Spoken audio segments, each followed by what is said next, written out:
Everyone welcome back to my channel. আমি সঙ্গীতা, তোমরা দেখছো চটপটি শোনাই। তো আজকের এটা হচ্ছে আমার বার্থডে ব্লগ। তো আমাকে কেমন লাগছে প্লিজ কমেন্ট করে জানিও।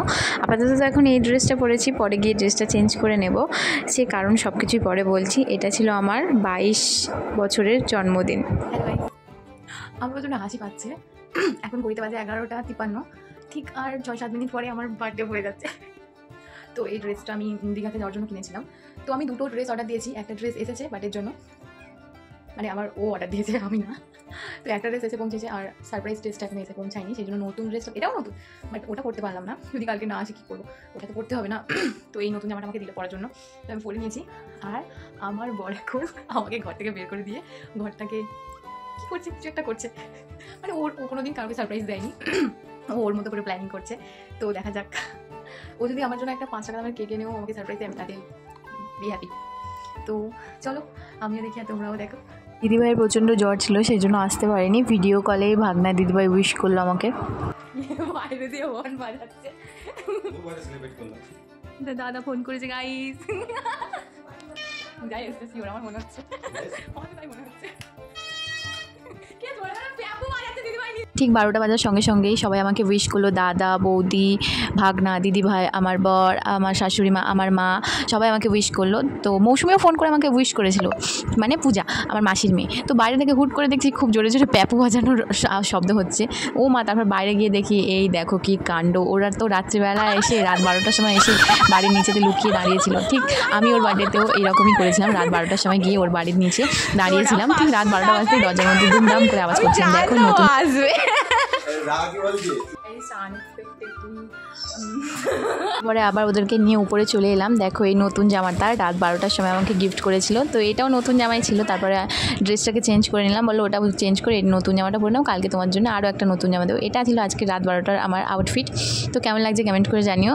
তো দেখো এখানটায় সবাই মিলে আমার জন্য একটা বার্থডে সারপ্রাইজ প্ল্যান করেছিল। আমার তো ভীষণ ভালো লেগেছে। আমার বর আমার জন্য ছোট্ট করে হলেও বাড়ির সকল জিনিসপত্র দিয়ে ভালো করে সুন্দর করে সাজিয়ে নিজের মাথা থেকে আইডিয়া বের করে আমাকে সারপ্রাইজ দিয়েছিল। আমি ভীষণ খুশি হয়েছিলাম। রাত 12টার সময় গোলাপ ফুল আনতে গেছিলো, গোলাপ ফুল পাইনি, সেজন্য ছাদ থেকে কাঠগোলাপ নিয়ে অ্যালোভেরার ডাল দিয়ে জুড়ে এরকম নিজের বুদ্ধিতে আমাকে এত সুন্দর একটা ফুল গিফট করেছে। বিশ্বাস করো, ও ফুল কিনে আনলে যতটা না খুশি হতাম, ও নিজের হাতে এই সুন্দর জিনিসটা বানিয়ে দিয়েছে, তার থেকে আমি বেশি খুশি হয়েছি। ওটা আমি আমার নিজের কাছে রেখে দিয়েছি। একটা ক্রাউনও কিনে এনেছিল, ক্রাউনটা পরিয়ে দিয়ে বলছে দেখো কেমন লাগছে। দেখো আমি এখানে খেতে যা যা ভালো আছে সব কিছু নিয়ে এসেছিলো, সোনপাপড়ি, চকলেট, চিপস, ফুটি, কুরকুরে, বাটারস্কচ ফ্লেভারের কেক, আইসক্রিম, আর এখানে একটা ছোট্ট গিফটও ছিল। আর এই কেকটা এনেছিল মৌসুমি, যেখানটা লিখেছিল 22 বছরের বুড়ি। যাই হোক, ওরও 22, আমারও 22। এই বছরটা আমার ছিল 22 ইয়ার্স বার্থডে। তো এখানটায় প্রথমে আমার বর যে কেকটা এনেছিল ওটা কেটে নিলাম। আমি এতটা খুশি হয়েছি ভাবতেই পারবে না, যে সবাই মিলে এই ছোট্ট করে হলেও রাত্রিবেলা এইভাবে ফার্স্ট টাইম, তার থেকেও বড় কথা এই প্রথমবার রাত 12টার সময় আমি কেক কাটিং করছি। এর আগে কোনো দিনও রাত 12টার সময় কেক কাটিং করিনি। তো যাই হোক, বিশাল ভাগ্য করে আমি আমার বরটাকে পেয়েছি, যার জন্য আমার সব স্বপ্ন ফুলফিল হচ্ছে এবং ভবিষ্যতেও হবে আশা করছি। আর এই সব কিছুর জন্য ভগবানকে জানাই অসংখ্য ধন্যবাদ, কারণ ভগবান চেয়েছিল বলেই না সব কিছু পূরণ হচ্ছে। যাই হোক, এই জন্য বলে যে ঈশ্বর তোমার জন্য সব কিছু আগের থেকে ভেবে রেখেছেন, তুমি ব্যাকুল হইও না, দুঃখিত হইও না। তো যাই হোক, আমি আমার সব স্বপ্নগুলো একটু একটু করে ফুলফিল করছি। তো এরপরে বাবাই আমার জন্য নিয়েছিল ছোট্ট একটা গিফট। তো দেখো এখানটায় নিয়ে এসেছিলো একটা সিলভারের ব্রেসলেট পলা, যেটা আমার ভীষণ পছন্দ হয়েছিল। ঠিক আছে, তোমাদের কেমন লাগলো কমেন্ট করে জানিও। আর ভিডিওটা ভালোভাবে তোমাদের সাথে পরে শেয়ার করবো। আর এইগুলো সব ও আমার জন্য কিনে এনেছিল। আর এই দেখো মিনি তো আনন্দে পুরো, ও কী করবে বুঝতে পারছিল না, একবার এদিক ওদিক চারিদিকে ছুটে বেড়াচ্ছিল। তো এবারে আমার মাসি আমার জন্য যে ছোট্ট গিফট পাঠিয়েছে সেটাকে ওপেন করে নিচ্ছি। মাসি আমার জন্য পাঠিয়েছিল একটা সুন্দর কানের একটা ক্লিপ, একটা নেল পালিশ, যেগুলো খুবই কিউট ছিল। আমার তো ক্লিপটা ভীষণ পছন্দ হয়েছে এবং কালকে আমি ক্লিপটা পরেও ছিলাম। এইবারে আমার দিদি আমাকে যে গিফটটা দিয়েছিল সেটা আমি ওপেন করছি। প্রথমে আমি ভেবেছিলাম আমার কোনো বিয়ের ফটো হবে এর মধ্যে, কারণ আমি ওকে বলেছিলাম যে আমার বেডের পিছনে আমি একটা বড় ফটো টাঙাবো। তো যাই হোক, ও যেটা নিয়ে এসছে একদম আমি সারপ্রাইজ হয়ে গেছিলাম, কারণ এই সেম ফ্লেমটাই আমি হচ্ছে অনেক দিন আগে পছন্দ করে রেখেছিলাম, যখন ও আমার সঙ্গেই ছিল। আমি বলেছিলাম এইরকম একটা জিনিস আমি কিনে আমার বাড়িতে লাগাবো। তো ও সেটাই আমাকে গিফট করেছে। তারপর বিশ্বাস কর মনা, তোর গিফটটা আমার ভীষণ পছন্দ হয়েছে, সেটা নিশ্চয়ই তুই বুঝতে পেরেছিস। থ্যাংক ইউ রে, আই লাভ ইউ। আর বাবু দাদাও এসেছিলো, আর দুজন মিলে, ও একা না কিন্তু, এটা দুজন মিলে আমাকে গিফট করেছিল।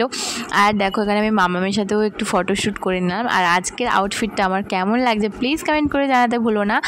আবারও সব কিছু শেষে আমার বাবাই মানে আমার হাজব্যান্ড, ওয়ান অ্যান্ড অনলি আমার হাজব্যান্ডকে অসংখ্য ধন্যবাদ বললেও কম হয়ে যাবে, যার জন্য আমার সব ইচ্ছে আকাশে ডানা মেলছে। তো যাই হোক, অনেক অনেক ভালোবাসা। আর আজকের রাত 12টার সময় বার্থডে সেলিব্রেশনটা এই পর্যন্তই। ভিডিওটা যদি ভালো লেগে থাকে তোমাদের, তাহলে অবশ্যই লাইক কমেন্ট শেয়ার করে দিও, আর কমেন্ট করে আমাকে বার্থডে উইশ করতে ভুলো না। আজকের মতো টাটা সবাইকে।